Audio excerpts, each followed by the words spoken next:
기본적으로 니모닉이나 이런 걸 보관을 할 때 절대 하면 안 되는 거 3가지를 이제 말씀드리는 게 더 중요할 것 같긴 합니다.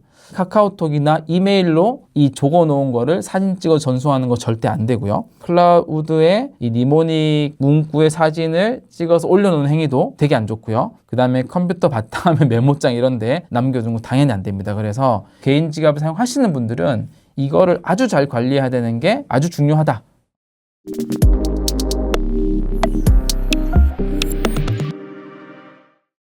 네, 안녕하세요. 이장우의 비트코인 머니 플랜입니다.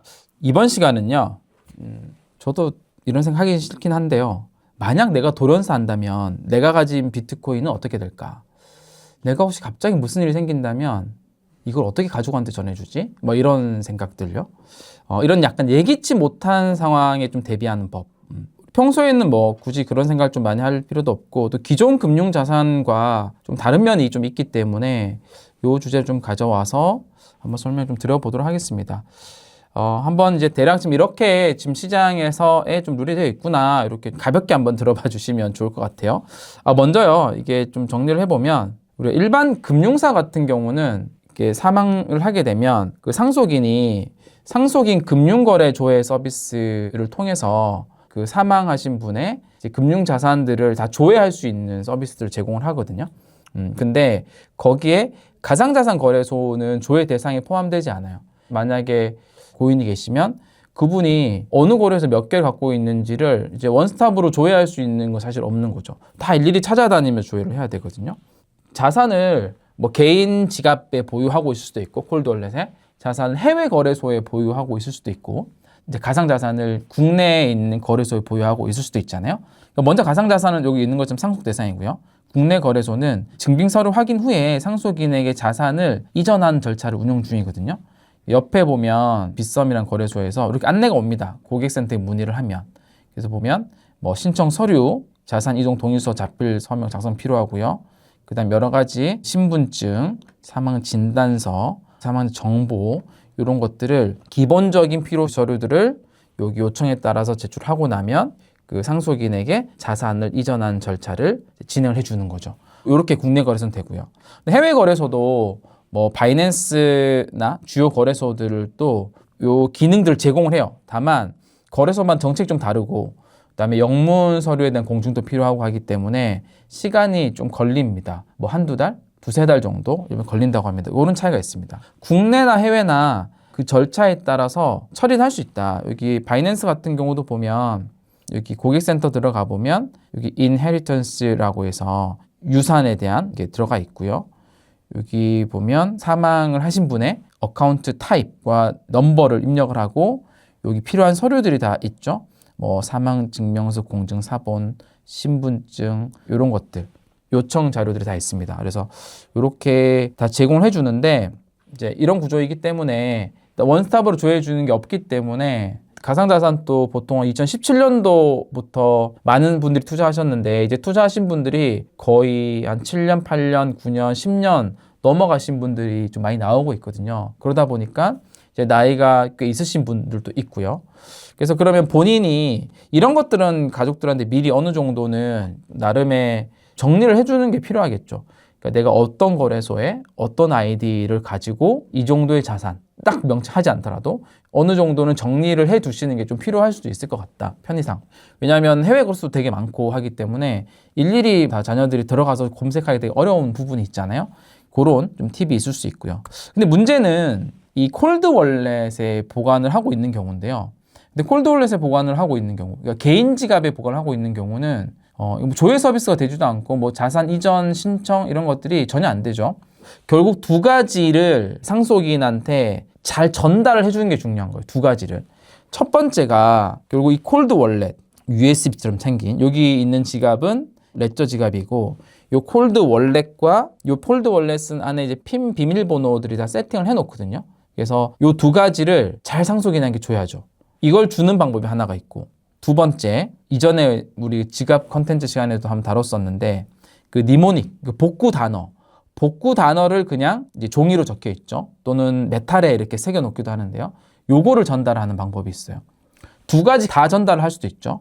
근데 여기서 A만 전달했을 때, 그러니까 콜드 월렛 그 USB와 비밀번호만 전달했을 때는 이거는 좀 단점이 좀 있어요. 뭐냐면 결국은 시간이 한참 지난 뒤에 전달을 받을 수 있잖아요. 상속이기 때문에. 이 기기가 고장이 날 수도 있고, 그 다음에 핀 비밀번호를 까먹게 되면 접근 자체를 못 해요. 이 콜드월렛에 비트코인이 만약에 5개 들어가 있는데 기기가 고장이 났고 또는 이 핀 비밀번호를 까먹었어. 그러면은 핀 비밀번호를 이제 보통 3번이나 5번 정도를 계속 오류를 내면은 초기화가 돼버리거든요. 그럼 애초부터 접근이 안 되는 거죠.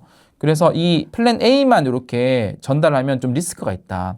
그래서 항상 복구 단어까지 같이 전달할 수 있는 방법을 찾아야 되는 거죠. 또는 복구 단어, 니모닉만 전달해도 돼요. 왜냐하면 이 니모닉만 잘 전달이 되면 상속인한테 이 니모닉 24개 단어잖아요. 24개 단어를 가지고 이 새로운 이제 지갑을 사면 돼요. 레저 월렛이나 뭐 다른 지갑들이 많아요. 지갑을 사서 니모닉 복구 단어를 가지고 말 그대로 접근할 수 있는 비밀번호, 개인 키라고 불러요. 요거를 복구를 하면 되거든요. 그래서 이 플랜 B는 무조건 잘 전달해야 된다. 근데 A는 전달해도 되고 안 해도 된다. 근데 A만 전달하는 거는 리스크 있다. 자, 그러면 뭘 전달해야 되는지는 이제 알겠는데 상속인이잖아요. 내가 지금 갖고 있다가 여기 지인한테 주는 게 아니라 내가 어떤 돌발 상황, 갑자기 어떤 상황이 생겼을 때 나의 가족한테 이게 잘 전달돼야 되는 거니까 우리가 좀 많이 고민이 필요한 거죠. 그래서 2가지인데 하나는 오랫동안 시간이 필요하니까 이 니모닉 문구를 어떻게 해야 안전하게 보관할 수 있고 또 이 안전하게 보관한 니모닉 문구를 제3자 리스크 없이 상속자한테 어떻게 안전하게 전달할 수 있을까 이거거든요. 이 안전하게 보관하기 위해서는 이게 종이가 아니라 여기 메탈에다 새기는 형태로 좀 많이 하고 있어요. 그러면 뭐 화재나 어떤 물리적인 충격이 있을 때 종이는 탈 수도 있고요. 찢어질 수도 있으니까 어떤 보관의 부분에 있어서는 어느 정도 충족이 되는 거죠. 자, 근데 그거를 이제 이후에 나중에 그 전달하는 게 이제 여기서 여러 가지 변수들이 많아요. 결국 이게 중요한 거는 여기 적혀 있는 것처럼 비트코인을 우리가 모으는 게 되게 중요하다고 누누이 말씀드리잖아요. 모으는 것만큼 중요한 거는 이거를 온전하게 전달받아야 될 사람한테 잘 전달하는 게 되게 중요하거든요. 그래서 한번 이제 가정을 한번 해볼게요. 어떻게 우리가 보관을 하고 전달하는 게 좋을지를 약간 우리가 생각을 해보자고요. 그러면은 기본적으로 이제 보존성을 높였죠. 금속판에 보유를 시켰으니까 또는 뭐 나름 어떤 침수나 화재 대비해서 안전하게 보존성을 높였다라는 가정 하에 이 니모닉이 유실될 가능성은 2가지인데 분실하거나 도난될 수가 있죠. 2번째는 진짜 뭐 홍수나 태풍, 지진, 진짜 재난에 의해서 유실될 수가 있죠. 2가지 경우가 있다고 칠게요. 만약에 이거를 우리가 니모닉 문구를 한 곳에만 좀 보유했다고 가정을 해볼게. 한 곳에. 우리가 단일 장소에 보관할 때 유실 확률을 1%라고 그냥 가정을 해볼게요. 1% 가정을 하면 한 곳에만 보관을 하면 잃어버릴 확률은 1%, 그다음에 재난으로 인해서 유실될 확률도 1%인 거죠. 근데 이거를 이제 이건 1% 너무 높아. 한 곳에만 보관하니까 좀 불안해. 이 복사본을 5곳에 나눠서 보관한다라고 이제 시나리오를 해보면 나눠서 보관을 하면 어떻게 돼요? 하나를 잃어버려도 나머지 4개가 있으니까 또 나머지 또 하나를 잃어버려도 나머지 3개가 있으니까 이게 5개가 다 유실이 될 확률이 되게 낮아지는 거죠. 이건 좋아지는데 이제 도난이 될 확률은 원래 하나만 있으면 하나만 도난될 확률이 있는데 이게 5개니까요. 도난될 확률도 5배로 올라가는 거거든요. 도난 당할 확률이 더 높아지는 겁니다. 그래서 복사본을 그냥 여러 곳에 다 이렇게 보관하는 것도 그닥 좋은 옵션은 아닐 수 있다. 마지막은 요 방법인데요. 복구 단어를 3조각을 내가지고요. 이 니모닉 문구를요. 24개 단어잖아요.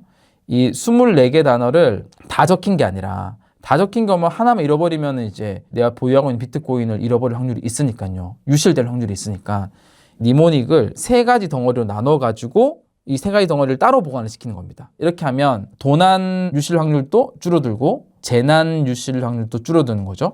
왜냐하면 도난 유실 확률 줄어드는 거는 하나만 분실했다고 해서 니모닉 문구가 다 노출되는 게 아니기 때문에 그런 거거든요. 요거는 이 분할 3곳인데 이따가 좀 설명하겠지만 2개의 조각을 합치면 하나의 완성본이 나오는 요런 이제 구조로 갈 겁니다. 네, 잘 따라오고 계시죠? 지금 얘기 드리는 거는 뭐냐면 우리가 니모닉 문구 복구 단어를 이제 24개 단어를 이렇게 쓰잖아요. 1번 단어부터 2번, 3번, 4번. 근데 이 24개 단어가 있으면 개인 지갑에 복구를 할 수 있거든요. 그래서 이 24개 단어를 우리 상속인한테 또는 가족한테 잘 전달을 해야 되는 거예요. 근데 이거를 만약에 그냥 온전히 하나를 다 이게 전달을 하게 되면 여러 가지 좀 문제가 좀 생길 수는 있겠죠. 왜냐면은 돌발 상황이 생겼을 때, 유고할 때 이 니모닉 문구를 받아서 그 상속받을 재산 접근할 수 있어야 되는데, 이 전체를 사전에 다 전달하게 되면 그 내가 살아있을 동안에도 비트코인이나 자산에 다 접근할 수 있는 상태가 되니까 결국 내가 유고했을 때 딱 그 니모닉 문구가 완성본으로 전달될 수 있는 방법을 좀 찾아야 되는 거죠. 그걸 하기 위해서 아까 이제 여러 가지 방법들이 있었는데, 우리가 활용을 한 이제 하나의 방법은 뭐냐면 그 샤미르의 비밀이라고 하는 이제 보안 이제 방법이 있는데, 그걸 약간 좀 활용을 한 케이스인 거예요. 뭐냐면 그 샤미르의 비밀 같은 경우는 비밀번호를 3조각을 내 가지고 그 중에 2조각을 찾아서 오면 비밀번호 완성되게끔 하는 거거든요.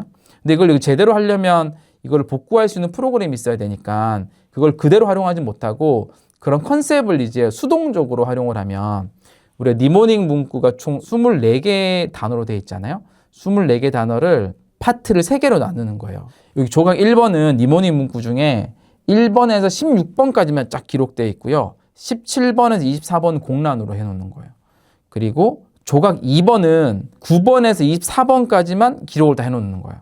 조각 3번은 1번에서 8번 기록해두고 9번에서 6번은 기록 안 해두고 이제 17번에서 24번만 기록을 해두는 거예요. 이렇게 이 니모닉 24개 단어를요, 8개 문구씩이 빠지게 해가지고 조각을 3개를 나눕니다. 그러면 한 조각만 이렇게 안다고 해서 이 유출을 할 수가 없거든요. 이 유출을 하려면 거의 불가능에 가까울 정도의 확률이 좀 있어야 되는 겁니다. 근데 이거 조각을 2개를 맞추게 되면 조각 1번과 2번을 맞추면 번호 1번부터 24번까지 다 알게 되죠. 조각 2번과 3번을 알게 되면 공란이 각각 있기는 하지만 결국 다 알게 되죠. 결국 조각 2개가 맞춰져야지만 이제 완성본이 되는 거죠. 이제 어떻게 좀 생각해 볼 수 있냐면, 기본적으로는 그 니모닉을 조각을 3개를 나눠 가지고 하나는 내가 이제 은행 금고에 이제 보유를 하고요. 하나의 조각은 이제 배우자, 아내한테 이제 주는 거죠. 나머지 하나의 조각은 신뢰할 수 있는 3자한테 이렇게 주는 겁니다. 그래서 신뢰할 수 있는 3자, 또 변호사한테는 혹시 내가 이제 어떤 돌발 상황이 생겼을 때 이 니모닉 문구를 아내한테 전해주라. 이렇게 이제 나름 계약을 해두는 거죠. 그러면은 이제 예를 들어 내가 갑자기 사망을 하더라도 변호사 갖고 있는 조각 하나와 아내 갖고 있는 조각 하나가 같이 니모닉 문구 합쳐지면서 이걸 가지고 이제 비트코인에 접근을 할 수가 있게 되는 거죠. 이해하셨죠? 네. 이렇게 할 수 있는데, 이것도 생각을 해보면 이제 빈틈이 좀 있기는 해요. 공모를 할 수가 있는 거죠. 공모를. 그냥 이거는 우리가 이 비트코인 니모닉의 약간 이해를 좀 돕는다고 좀 생각하시면서 이렇게 극단적으로 안 가도 되긴 하는데, 물론 나중에는 조금 더 이제 금융 서비스들이 나와서 안전하게 전달할 수 있는 방법도 줄 수 있긴 하지만, 그럼에도 불구하고 그 주체를 믿어야 되는 어려움은 있긴 하거든요. 근데 지금은 이런 니모닉이라고 하는 24개 복구 번호를 내가 사망했을 때 어떻게 상속자한테 가장 안전하게 전달할 수 있을까? 통으로 전달하게 되면은 아까 내가 말씀드렸던 그런 문제가 생기잖아요. 그래서 조각을 내야 되는데, 이 조각을 방금처럼 3가지를 내서 이렇게 하면 2개만 합치면 내가 살아있을 때라도 언제든지 자산을 이동시킬 수 있잖아요. 근데 그런 가능성이 있으면 안 되니까요. 여기 시나리오 2번째가 그나마 가장 안전한 케이스이긴 한데, 뭐냐면 결국 조각 2는 제가 들고 있고 조각 1은 실내에 있는 친구 1에게 이제 주는 거고요. 나머지 조각 3은 이제 변호사한테 주는 겁니다. 아까처럼. 근데 이 친구 1과 이 변호사는 서로 완전히 모르는 사이여야겠죠? 알 수도 없고. 그러니까 둘이 공모를 할 확률은 되게 적다라는 겁니다. 그래서 법무법인이나 변호사에 위탁을 할 때는 내가 혹시 유고를 하게 되면 조각 3번을 아내한테 주고, 친구 1한테도 내가 혹시 어떤 일이 생기면 아내한테 요거를 전해주라라고 이렇게 미리 요청을 해놓을 수 있는 거죠. 2개가 아내한테 같이 들어오면 그때서야 비트코인 지갑에 접근할 수 있다라는 거고, 혹시나 한쪽이 갖고 오지 않더라도 이제 저의 은행 금고가 아니더라도 지방 깊숙이 어딘가에 내 거에 대한 게 좀 보관을 하고 있기 때문에 그걸 2개를 또 매칭해서 풀 수는 있는 환경이 될 수는 있습니다. 어려웠을 수는 있긴 한데요. 이거는 우리가 이 니모닉이라고 하는 거를 어떻게 하면 안전하게 전달할까 해서 좀 나올 수 있는 시나리오고요. 꼭 이렇게 할 필요는 없긴 하지만 이런 생각을 해볼 수 있는 거죠. 근데 뭐 그것보다도 가장 중요한 거는 기본적으로 니모닉이나 이런 걸 보관을 할 때 하면 안 되는 거, 절대 하면 안 되는 거 세 가지를 이제 말씀드리는 게 더 중요할 것 같긴 합니다. 그러니까 이 니모닉 특히 카카오톡이나 이메일로 이 적어 놓은 거를 사진 찍어 전송하는 거 절대 안 되고요. 그 다음에 클라우드에 올려놓는 거, 클라우드에 이 니모닉 문구의 사진을 찍어서 올려놓는 행위도 되게 안 좋고요. 그 다음에 컴퓨터 바탕화면 메모장 이런 데 남겨두는 거 당연히 안 됩니다. 그래서 이 니모닉 24개의 단어는 어쨌든 간에 여러분들이 개인 지갑을 잘 관리하려면 또 개인 지갑을 사용하시는 분들은 이거를 아주 잘 관리해야 되는 게 아주 중요하다. 근데 이거를 이제 나중에 돌발 상황 때 상속인한테 전달을 할 때 아까와 같은 좀 방법들을 좀 생각해 볼 수 있을 것 같다. 이고요. 이것도 사실은 뭐 완성된 건 아니긴 하지만 앞으로도 관련해서 더 좋은 팁이 있거나 더 업그레이드를 할 수 있는 조언들이 있다면 계속 한번 들어보도록 하겠습니다. 우리가 비트코인을 상속인한테 어떻게 하면 잘 전달할 수 있을지에 대해서 나눠보는 시간이었고요. 네, 오늘 영상 또 도움 많이 되셨으면 이제 구독, 좋아요, 댓글 많이 남겨주시면 감사하겠습니다. 네, 오늘 영상 마치겠습니다. 감사합니다.